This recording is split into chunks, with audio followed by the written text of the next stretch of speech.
دوستوں، کیسے ہیں آپ سب؟ میں زبینہ فیاض ایک بار پھر آپ کے ساتھ میں شروع کر رہی ہوں نساء by Umaima Shafiq Qureshi episode number 6۔ اور شروع کرنے سے پہلے ہمیشہ کی طرح کہوں گی کہ اگر آپ میرے چینل پر نئے ہیں یا اب تک چینل کو سبسکرائب نہیں کیا تو پلیز چینل کو سبسکرائب کر لیں، بیل آئیکن کو ضرور دبا دیں، کمنٹ کر کے ضرور بتائیں کہ آپ کو میرے پڑھے ہوئے ناولس کیسے لگتے ہیں، ساتھ ہی ساتھ اپنے کانٹیکٹ میں شیئر ضرور کریں۔ تو چلیں ہم اس ناول کو باقی سٹارٹ کرتے ہیں۔ رات کے کسی پہر جا کر انادل کی آنکھ کھلی تھی۔ وہ اس وقت اپنے کمرے میں اپنے بستر پر موجود تھی۔ بخار سے اس کا وجود تپ رہا تھا۔ چکراتے سر کو تھامے وہ اٹھ کر بیٹھی تھی۔ آنکھوں کے سامنے وہی منظر لہرایا تھا جب اس کا نقاب کھلا تھا اور اس شخص کی گندی نظریں اس کے چہرے پر پڑی تھیں۔ آنکھیں پانی ابلنے لگی تھیں۔ انادل نے بے اختیار چہرے کو اپنے ہاتھوں میں چھپایا تھا۔ کھانا کھا لو، ٹرے میز پر رکھے بہت روکھے انداز میں گویا ہوا تھا۔ شایان اسے دیکھتے وہ تقریباً بھاگتی ہوئی اس کے گلے لگی تھی۔ اس نے مجھے دیکھ لیا، اس نے مجھے دیکھ لیا، اس کا سارا وجود لرز رہا تھا۔ پلیز مجھے کہیں چھپا لو پلیز۔ اس کی شرٹ کو مضبوطی سے پکڑے اسے سک رہی تھی۔ بخار کی حدت کی وجہ سے کھڑا ہونا بہت مشکل ہو رہا تھا۔ شایان کا سہارا نہ ہوتا تو وہ گر جاتی۔ میں کیوں تمہیں کہیں چھپاؤں؟ اسے خود سے دور کرتے شایان نے اسے بستر پر دھکا دیا تھا۔ اس کی آنکھوں میں محض غصہ تھا۔ اگر تمہیں اپنے پردے کی اتنی ہی فکر ہے تو وہاں گئی کیوں تھی؟ وہ دہاڑا تھا، وہ بس اسے دیکھتی ہی رہ گئی تھی۔ اس وقت اسے اس قدر سخت جملوں کی توقع نہیں تھی۔ اس نے کچھ نہیں کیا میرے ساتھ، میں سچ کہہ رہی ہوں، اس نے نہیں چھوا مجھے۔ نہ جانے کس خیال کے تحت وہ یہ بول گئی تھی، جبکہ شایان کی تیش میں مزید اضافہ ہوا تھا۔ تمہاری جان بچ گئی ہے، شکر کرو۔ اگر میں وقت پر نہ آتا تو جانتی ہو کیا ہو سکتا تھا؟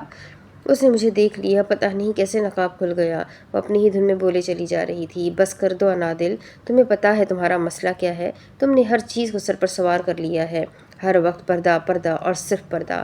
تمہارا اسلام پردے سے شروع ہو کر پردے پر ہی ختم ہو جاتا ہے۔ وہ نہایت سخت الفاظ سے اس کے دل پر چوٹ کر رہا تھا۔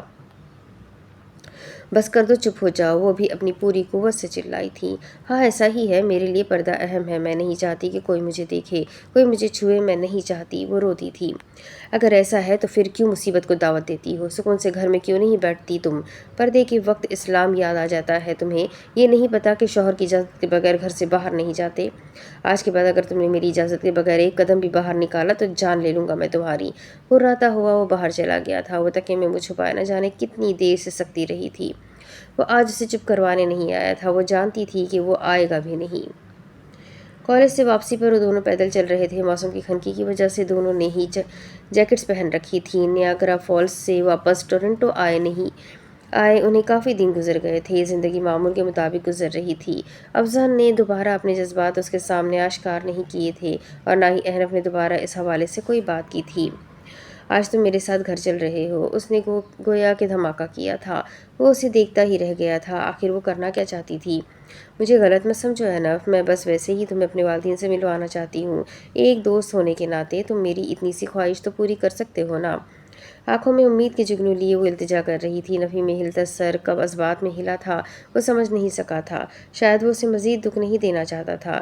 لمحے بھر میں افضل کے لبوں پر جاندار مسکراہٹ نمودار ہوئی تھی۔ وہ چھوٹی چھوٹی باتوں پر ایسے ہی خوش ہو جایا کرتی تھی۔ کافی قلیل احاطے پر محیط وہ ایک دلکش گھر تھا جس کے بیرونی دروازے کے ارد گرد ایک ترتیب سے پودے سجائے گئے تھے۔ اندر جانے کے لیے 3 عدد سیڑھیاں باہر موجود تھیں۔ زینے چڑھتے وہ اس کے پیچھے چل دیا تھا۔ گرمائش کے احساس سے اس کے جمے ہوئے خون کو کچھ تقویت ملی تھی۔ ہیٹنگ سسٹم آن تھا۔ تم بیٹھو، میں تمہارے لیے کچھ لے کر آتی ہوں۔ مگر تمہارے پیرنٹس؟ آئی ایم سوری، مجھے نہیں پتا تھا کہ وہ گھر پر نہیں ہوں گے۔ مگر تم فکر نہ کرو، مام آتی ہی ہوں گی، وہ مسکرا کر کہتی کچن میں گئی تھی۔ احنف پہلی بار اس کے گھر آیا تھا اور وہ اس کے لیے کچھ خاص کرنا چاہتی تھی۔ احنف نے خاموش نگاہ سارے گھر پر دوڑائی تھی۔ وہ ایک فرنشڈ گھر تھا۔ دیواروں سے لے کر قالین تک ہر چیز ہی اپنی مثال آپ تھی۔ گہری سانس خارج کرتے احنف نے سامنے شیشے کی میز پر اپنا عکس دیکھا تھا۔ اداس چہرہ اور بنجر آنکھیں۔ وہ ہنس دیا تھا۔ اسے اپنے وجود میں ایسا کچھ نہیں دکھتا تھا جس بنا پر افزا اس کے ارد گرد منڈلاتی تھی۔ وہ نہایت بے وقوف تھی۔ سر جھٹکتے اس نے صوفے کی پشت سے ٹیک لگائی تھی۔ چھت پر جھولتے فانوس کو دیکھتے اس کی آنکھیں بند ہونے لگی تھیں۔ آنکھیں کھولنے کی صحیح کرتے اس نے بائیں طرف دیکھا تھا۔ نیند کی وادی میں ڈوبتی آنکھیں پٹ سے کھلی تھیں۔ وہ جھٹکا کھا کر صوفے سے اٹھا تھا۔ دیوار پر بہت سی تصویریں چسپاں تھیں۔ وہ بے اختیار قدم اس جانب بڑھا گیا تھا۔ وسط میں لگی ایک بڑے سائز کی تصویر کو اس نے چھونے کے لیے ہاتھ آگے بڑھایا تھا مگر افزا کی آواز پر اس کا ہاتھ ہوا میں ہی معلق رہ گیا تھا۔ یہ میری موم ہے۔ پورا کینیڈا اس کے سر پر گرا تھا، سردی کیا اور گرمی کیا۔ وہ تو ہر احساس سے بری الذمہ ہوا تھا۔ کیسا انکشاف تھا یہ! اس کے ہاتھ کانپنے لگے تھے اور آنکھوں کا بنجرپن اب سرخی میں تبدیل ہوا تھا۔ اس کے ماتھے کی رگیں ابھرنے لگی تھیں۔ لب بھیجتے وہ تیز تیز قدم اٹھاتے وہاں سے واپس مڑا تھا۔ وہ اسے کتنی ہی آوازیں لگاتی رہی تھی مگر رکنا تو دور، اس نے پلٹ کر بھی نہیں دیکھا تھا۔ دن کی روشنی پر اب رات کی تاریکی کا بسیرا تھا۔ آسمان پر تارے برقی کمکموں کی مانند ٹمٹما رہے تھے۔ ہر چیز سے انجان اور بستر پر آنکھیں بند کیے لیٹی ہوئی تھی جب اسے اپنی گال پر کسی کا لمس محسوس ہوا تھا۔ کوئی مسلسل اپنے ہاتھ کی پشت سے اس کی گال سہلا رہا تھا۔ اس نے آنکھیں نہیں کھولی تھیں۔ آئی ایم سوری، شایان نے اس کے کان کے قریب سرگوشی کی تھی۔ انادل بغیر کسی حرکت کے لیٹی ہی رہی تھی۔ تمہیں پتہ ہے میں کتنا ڈر گیا تھا، مجھے لگا تھا کہ میں نے تمہیں کھو دیا۔ تم آخر کیوں اس قسم کی حرکتیں کرتی ہو؟ لہجے میں کوئی برہمی نہیں تھی، وہ بس اسے اپنی بے بسی بتا رہا تھا، جتا رہا تھا کہ وہ اس کے لیے کتنی اہم ہے۔ کیونکہ میں پاگل ہوں اور مجھ سے شادی کر کے تم نے اپنی زندگی کی سب سے بڑی غلطی کی ہے۔ ایک کام کرو، جلد از جلد اپنی غلطی سدھار لو۔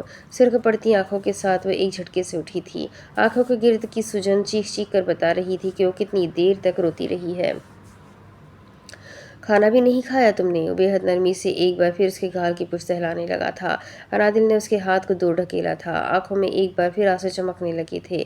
ٹھیک ہے میں بیوقوف ہوں، ٹھیک ہے میں کبھی کبھی بچکانہ حرکتیں کر جاتی ہوں، ٹھیک ہے میں جانے انجانے میں مصیبت میں کود جاتی ہوں، مگر اس کا مطلب یہ نہیں کہ تم میرے پردے کا مذاق اڑاؤ۔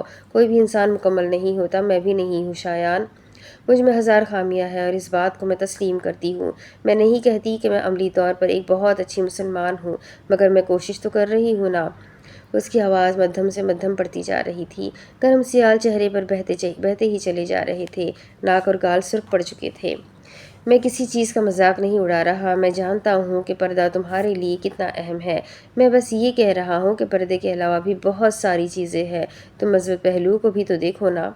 تمہاری جان بچ گئی، تمہاری عزت پر کوئی حرف نہیں آیا، مگر تم صرف ایک چیز کو دیکھتی ہو بلبل۔ میں بھی پردے کی بہت عزت کرتا ہوں، بس اس وقت غصے میں تھا۔ اس کا ہاتھ تھامے وہ بہت نرمی سے اپنی بات سمجھا رہا تھا۔ اس بار نہ انادل نے اس کا ہاتھ جھٹکا تھا اور نہ ہی اسے خود سے دور کیا تھا۔ تم بس آج کے بعد میری اجازت کے بغیر کہیں نہیں جاؤ گی انادل، ہم ساتھ میں بہت خوش رہ سکتے ہیں۔ اگر تم ہمارے درمیان کسی تیسرے کو نہ لاؤ تو تم بھی دوبارہ مجھ سے اس طرح بات نہیں کرو گے۔ جو حکم جانے من۔ سر تسلیم خم کرنے کے علاوہ کوئی اور راستہ کہاں بچا تھا اس کے پاس؟ یہ مت بولا کرو، نروٹے پن سے گویا ہوئی تھی۔ اوکے بلبل، وہ نہ چاہتے ہوئے بھی ہنس دی تھی۔ اچھا ایک بات تو بتاؤ، یہ جو تمہارا گھر اور بزنس ہے، اس میں تم بہنوں کا بھی تو حصہ ہوگا نا؟ شایان نے نہایت سرسری سے انداز میں پوچھا تھا۔ ہاں ہے تو مگر تم کیوں پوچھ رہے ہو؟ وہ حیران ہوئی تھی۔ تو اپنا حصہ کیوں نہیں مانگتی؟ انادل کے ہونٹوں کی مسکراہٹ فوراً سمٹی تھی، اس کے چہرے پر ناگواری ابھری تھی۔ شایان یہ تم کیا کہہ رہے ہو؟ مجھے کچھ سمجھ نہیں آ رہا۔ وہ الجھی نگاہوں سے اسے دیکھ رہی تھی، ایسے جیسے سننے میں کوئی غلطی ہوئی ہو۔ تمہاری بڑی بہن کی تو شادی تمہارے چچا زاد سے ہی ہوئی ہے نا، اور چھوٹی بہن ابھی کنواری ہے، مگر تم تو شادی شدہ ہو نا، تم کیوں اپنے چچا سے اپنا حصہ نہیں مانگتی؟ اس کا لہجہ بالکل عام سا تھا، جبکہ انادل کے چہرے پر صرف بے یقینی تھی۔ وہ شایان سے اس قسم کی بات کی توقع نہیں رکھتی تھی، کیونکہ مجھے اس کی ضرورت نہیں ہے، اس نے چڑھ کر جواب دیا تھا۔ مگر مجھے تو ہے۔ وہ سانس روکے اسے دیکھتی رہی تھی۔ وہ سنجیدہ تھا، بے حد سنجیدہ۔ کل تمہیں تمہارے میکے چھوڑ دوں گا، تم ان سے اپنا حصہ مانگنا۔ اصولاً تو انہیں خود ہی دے دینا چاہیے تھا، مگر خیر۔ وہ کندھے اچکا کر بستر سے اٹھا تھا۔ اب فون پر مسلسل کچھ ٹائپ کرتے ہوئے باہر چلا گیا تھا۔ وہ بس اسے جاتا دیکھتی رہ گئی تھی۔ شایان کی جانب سے یہ مطالبہ بہت عجیب تھا۔ آخر کس چیز کی کمی تھی اسے جو وہ انادل کا حصہ چاہتا تھا؟ انادل نے دونوں ہاتھوں سے اپنا چکراتا سر تھاما تھا۔ شایان نے اسے کڑے امتحان میں ڈال دیا تھا۔ اسے اپنا میکا چھوٹتا ہوا محسوس ہوا تھا۔ حارث کی کہی ایک ایک بات سچ ثابت ہوئی تھی۔ جرگہ بھی بیٹھا تھا اور سردار بھی کسی اور کو منتخب کیا گیا تھا۔ اگر وائس ریکارڈنگ نہ ہوتی تو معاملہ سنگین ہو سکتا تھا۔ حلیمہ بہت زیادہ حیران تھی، آخر کیسے حارث کا ہر اندازہ صحیح ہو سکتا تھا۔ حارث کی اس خدمت کے پیش نظر غفران بلوچ شادی کے لیے مان گئے تھے۔ حلیمہ کی عدت ختم ہوتے ہی حارث اور فاطمہ کا نکاح طے پایا تھا۔ فاطمہ کے کانوں میں جب سے یہ بات پڑی تھی اس کے تو پتنگے ہی لگ گئے تھے۔ اس کا بس نہیں چل رہا تھا کہ حارث کو سولی پر ہی لٹکا دے۔ میں مر کر بھی اس گوار سے شادی نہیں کروں گی۔ میرے خواب بہت اونچے ہیں، مجھے ایکٹریس بننا ہے۔ وہ کسی صورت میرے قابل نہیں۔ کمرے میں ادھر سے ادھر ٹہلتی وہ اپنے منہ سے آگ برسا رہی تھی۔ حارث ایک بہت ہی اچھا لڑکا ہے، صرف پڑھا لکھا ہونا ہی ضروری نہیں ہے، اور ویسے بھی تم نے بھی صرف 12 جماعتیں ہی پاس کی ہے۔ فاطمہ تم اس کے ساتھ بہت خوش رہو گی۔ حلیمہ نہ صرف حارث سے متاثر تھی بلکہ وہ فاطمہ کے لیے بہت خوش بھی تھی جو اسے حارث جیسا شخص مل رہا تھا۔ اگر اتنا ہی اچھا ہے تو تم کر لو نا اس سے شادی۔ میرے ساتھ اگر کسی نے زبردستی کرنے کی کوشش کی تو میں بھاگ جاؤں گی۔ اس کے کانوں سے مسلسل دھوئیں نکل رہے تھے۔ اتنی مشکل سے اس نے حارث کے خلاف غفران بلوچ کے کان بھرے تھے، اور حارث کے ایک کارنامے نے انہیں اپنا اسیر کر لیا تھا۔ جب بھی کرتی ہو بکواس ہی کرتی ہو، عزت دار زندگی چھوڑ کر ذلت کی زندگی اپنانا چاہتی ہو، نہایت بے وقوف ہو۔ اس وقت سے ڈرو جب اللہ کا قہر نازل ہوگا تم پر۔ نماز کمرے میں ڈانس کرتی ہو تم، اگر ابا کو پتہ چل گیا تو جان سے مار دیں گے تمہیں۔ ہاں تو اور کیا کروں میں، گھر میں صرف وہی کمرہ خالی ہے، اور اللہ تعالیٰ کو بھی تو پتہ ہونا چاہیے نا کہ ڈانس میرا شوق ہے۔ نزاکت سے کہتے اس نے آنکھیں گھمائی تھی۔ ابھی بھی وقت ہے، توبہ کر لو ورنہ تمہارا یہ شوق تمہارے گلے کا توق بن جائے گا۔ افسوس سے سر جھٹکتے حلیمہ اٹھ کھڑی ہوئی تھی۔ وہ جب سے گھر آیا تھا تب سے اپنے کمرے میں بند تھا، بستر پر دونوں ہاتھوں کو آپس میں مس کیے وہ سامنے دیوار کو گھور رہا تھا۔ ہاتھ مسلسل کپکپا رہے تھے۔ ہاتھوں کی کپکپاہٹ کو دور کرنے کے لیے وہ جتنا دباؤ دیتا تھا ہاتھ اتنا ہی کپکپانے لگتے تھے۔ اگر وہ افزا کی موم تھی تو پھر اس کے ڈیڈ۔ وہ سختی سے آنکھیں میچ گیا تھا، پھر لب پھڑپڑانے لگے تھے۔ بے اختیار ہی وہ اپنا دایاں پیر زور زور سے ہلانے لگا تھا۔ اسے کہتے ہیں قسمت۔ اچانک ہی اس کے لبوں پر عجیب سی مسکراہٹ نمودار ہوئی تھی۔ آنکھیں کھولے وہ اب بستر سے اٹھا تھا۔ آنکھوں میں موجود چمک سب کچھ فنا کر دینے والی تھی۔ گہری سانس اندر کی جانب کھینچتے احنف نے اپنا فون اٹھایا تھا۔ پہلی ہی بیل پر کال ریسیو کر لی گئی تھی۔ احنف تم ایسے کیوں چلے گئے؟ سب ٹھیک ہے نا؟ تمہیں میری کوئی بات بری تو شادی کرو گی مجھ سے؟ وہ گنگ سی منہ کھولے کھڑی رہ گئی تھی۔ فون اس کے ہاتھ سے چھوٹتے چھوٹتے بچا تھا۔ کیا اس نے صحیح سنا تھا؟ کیا واقعی احنف نے یہی الفاظ ادا کیے تھے؟ میں کافی دنوں سے کشمکش کا شکار تھا، لیکن آج مجھے احساس ہو گیا ہے۔ آئی لو یو۔ دوسری جانب سکوت تھا، وہ سانس تک نہیں لے رہی تھی، اس کا دل دھڑکنا بھول گیا تھا۔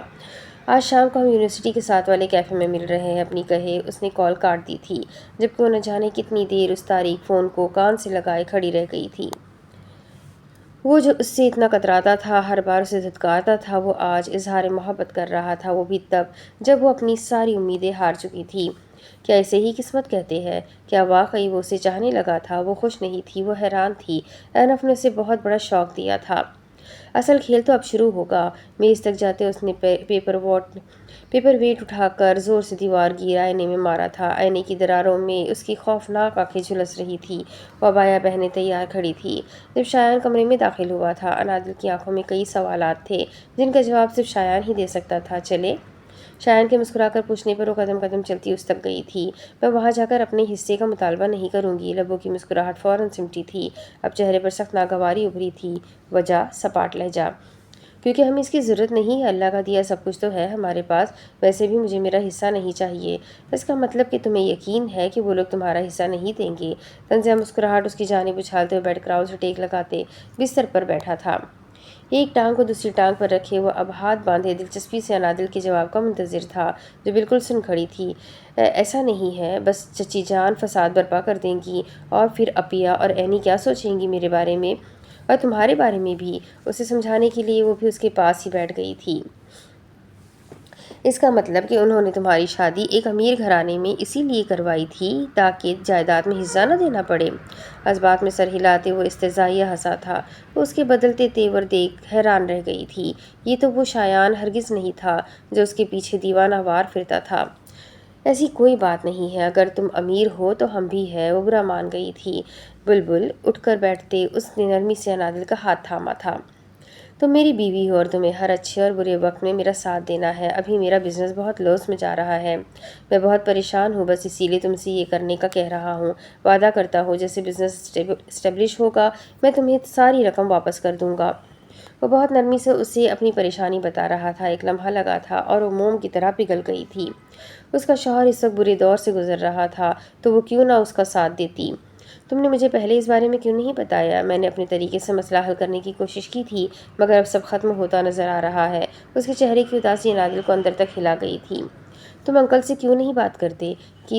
کی تھی بات، مگر ان کے حالات بھی کچھ ٹھیک نہیں چل رہے۔ اگر تم میری مدد نہیں کرنا چاہتی تو کوئی بات نہیں، میں چچا جان سے بات کروں گی، تم سے اہم کچھ بھی نہیں ہے۔ آنکھوں میں چمک لیے مسکرا دیا تھا۔ اسے نادل سے یہی امید تھی، وہ بھلے اقرار نہ کرے مگر محبت تو وہ بھی اس سے کرتی تھی۔ میں تمہارا شکر گزار رہوں گا، شایان نے اس کے دونوں ہاتھ چومتے ہوئے کہا تھا۔ وہ بھی جواباً مسکراتی تھی۔ آگے اس کے لیے ایک محاذ کھڑا تھا، مگر شایان کے لیے وہ ایسے ہزاروں محاذوں پر تنہا لڑ سکتی تھی۔ سکھر شہر میں ہر طرف خوشیوں کی جل ترنگ تھی۔ مہینوں بعد کی سوگواریت آج فاطمہ کی شادی کی تقریب کی وجہ سے خوشیوں میں تبدیل ہوئی تھی۔ حلیمہ کی عدت مکمل ہوئے کافی دن گزر چکے تھے۔ غفران بلوچ جلد از جلد اپنے فرائض سے سبکدوش ہونا چاہتے تھے، لیکن کہیں نہ کہیں ان کے دل میں ایک کھٹکا سا تھا جو حلیمہ پر گزر چکی تھی، وہ فاطمہ پر گزرے، وہ یہ ہرگز نہیں چاہتے تھے۔ رات کی تاریکی میں جہاں خوشیوں کے شادیانے بجائے جا رہے تھے، وہ بند کمرے میں اپنے باپ کی عزت کو پیروں تلے روننے کی پوری تیاری تیار کر چکی تھی۔ وہ جس لڑکے سے محبت کرتی تھی، آج اسی کے ساتھ یہاں سے بھاگ رہی تھی۔ سارا قیمتی سامان اٹھانے کے بعد اس نے اپنا بیگ پیک کیا تھا۔ نکاح خواہ کے آنے کے بعد حلیمہ فاطمہ کو لینے اس کے کمرے میں آئی تھی۔ فاطمہ، اس نے آگے بڑھ کر واش روم کا دروازہ نوک کیا تھا۔ کافی دیر گزر جانے کے بعد بھی دروازہ نہیں کھلا تھا۔ حلیمہ کو اب عجیب سی بے چینی ہونے لگی تھی۔ ہینڈل گھماتے ہی اس پر قیامت ٹوٹ پڑی تھی۔ فاطمہ وہاں نہیں تھی، وہ اب کہیں بھی نہیں تھی۔ اس نے آج اپنا سب کچھ کھو دیا تھا۔ رات کے 11 بج رہے تھے اور خوشگواریت ایک بار پھر ماتم میں تبدیل ہو چکی تھی۔ غفران بلوچ تو نظریں اٹھانے کے قابل نہیں رہے تھے۔ ان کی سب سے لاڈلی بیٹی نے ان کا سر ہمیشہ کے لیے جھکا دیا تھا۔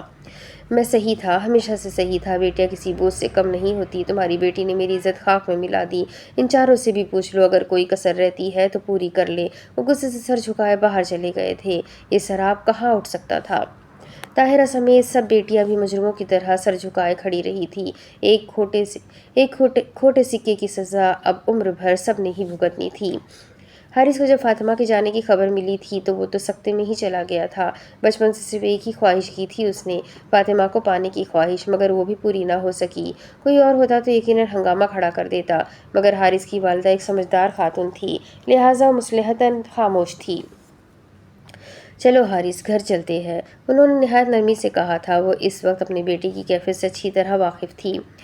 نہیں بہن، آج آپ یہاں سے خالی ہاتھ نہیں جائیں گی، یہ آپ کی اور ہماری دونوں کی عزت کا سوال ہے۔ اپنی بات مکمل کیے غفران بلوچ اندر کی جانب بڑھے تھے۔ حارث کی والدہ بھی ان کے پیچھے چلتی تھی، جبکہ حارث خالی ذہنی کی کیفیت میں وہیں بیٹھا رہا تھا۔ سعدیہ کو تیار کرو، میں مولوی صاحب کو لے کر آتا ہوں۔ گمبھیر آواز میں وہ اپنی بیگم اور بیٹیوں پر بم گرا گئے تھے۔ تیار کیوں؟ پھنسی پھنسی سی آواز میں انہوں نے بمشکل کہا تھا۔ حارث کا نکاح اگر فاطمہ سے نہیں ہوا تو سعدیہ سے ہوگا۔ سعدیہ کے سارے وجود پر لرزہ طاری ہوا تھا۔ اسے اپنے باپ سے اس قدر سخت فیصلے کی امید نہیں تھی۔ یہ آپ کیا کہہ رہے ہیں؟ سعدیہ ابھی چھوٹی، بالکل خاموش ہو جاؤ۔ تمہاری اس آوارہ بیٹی نے ساری برادری میں میری ناک کٹوا دی ہے۔ آج اس گھر سے ڈولی تو ضرور اٹھے گی، اور اگر ایسا نہ ہوا تو پھر جنازے اٹھیں گے۔ میں ان سب کو قبر میں اتار دوں گا۔ طاہرہ نے آنسو پیتے نگاہیں جھکا لی تھی۔ حلیمہ نے آگے جا کر اپنی چھوٹی بہن کو گلے سے لگایا تھا، جس کا سارا وجود ہی ہانپ رہا تھا۔ تیار کرو سعدیہ کو، ابھی اور اسی وقت اس کا نکاح ہوگا۔ مجھے منظور نہیں حاجی صاحب۔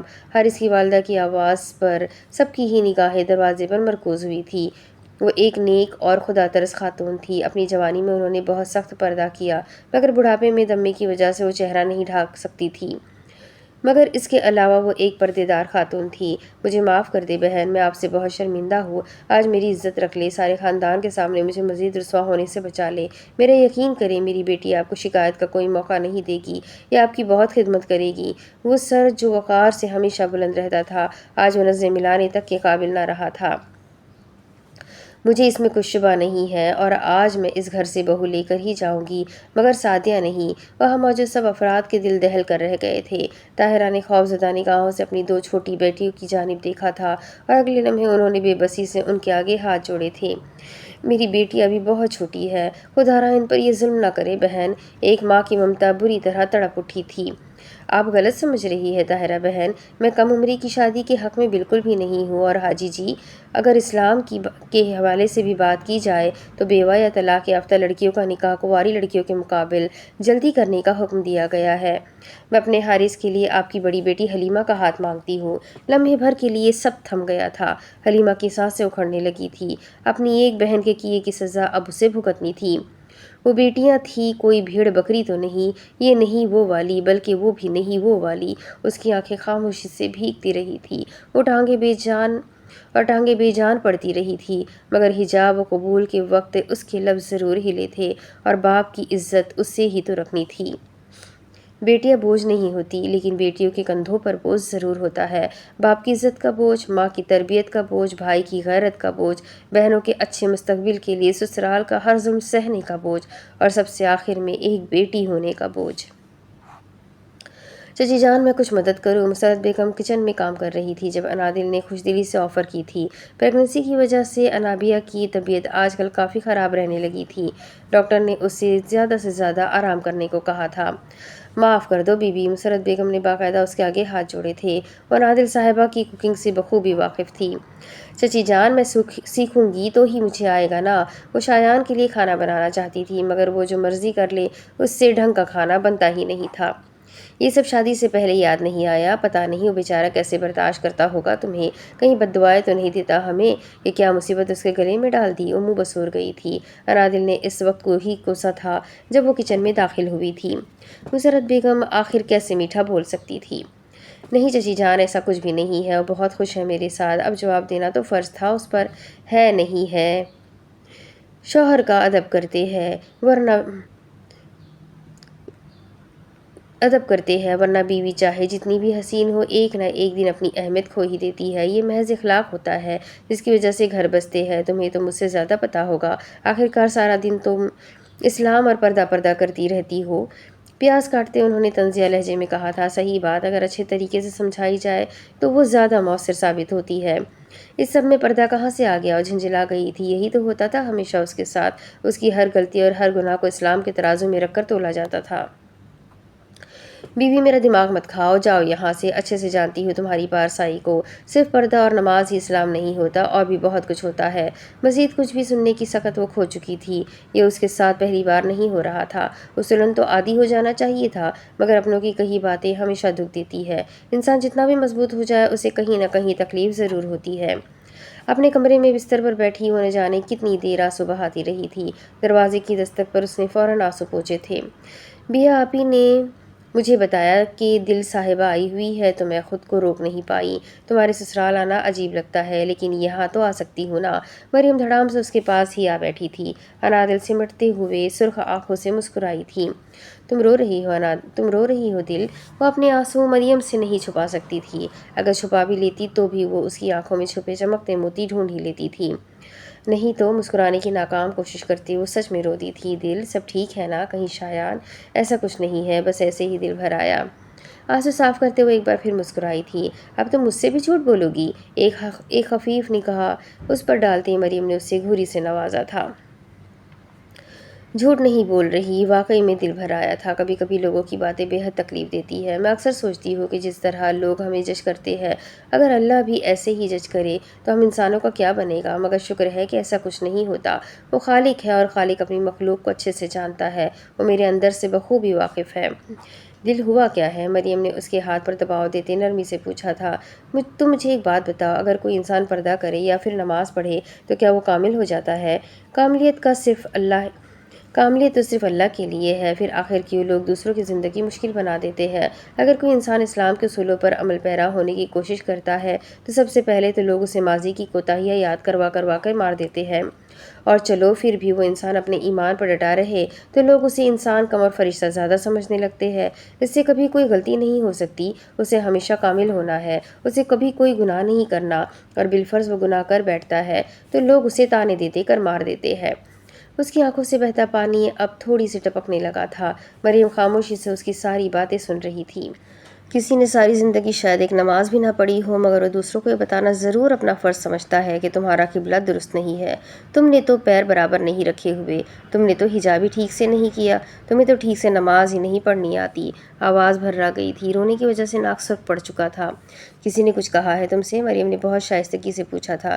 مجھے کھانا بنانا نہیں آتا مریم، مجھے شاید ٹھیک سے شوہر کا ادب کرنا بھی نہیں آتا، میں جھوٹ بھی بول جاتی ہوں، میں شاید بدتمیزی بھی کر جاتی ہوں، تو کیا پردہ کرنا چھوڑ دوں، نماز پڑھنا بھی چھوڑ دوں، قرآن پڑھنا بھی چھوڑ دوں، عظیم شخصیات کو اپنا آئیڈیل ماننا بھی چھوڑ دوں؟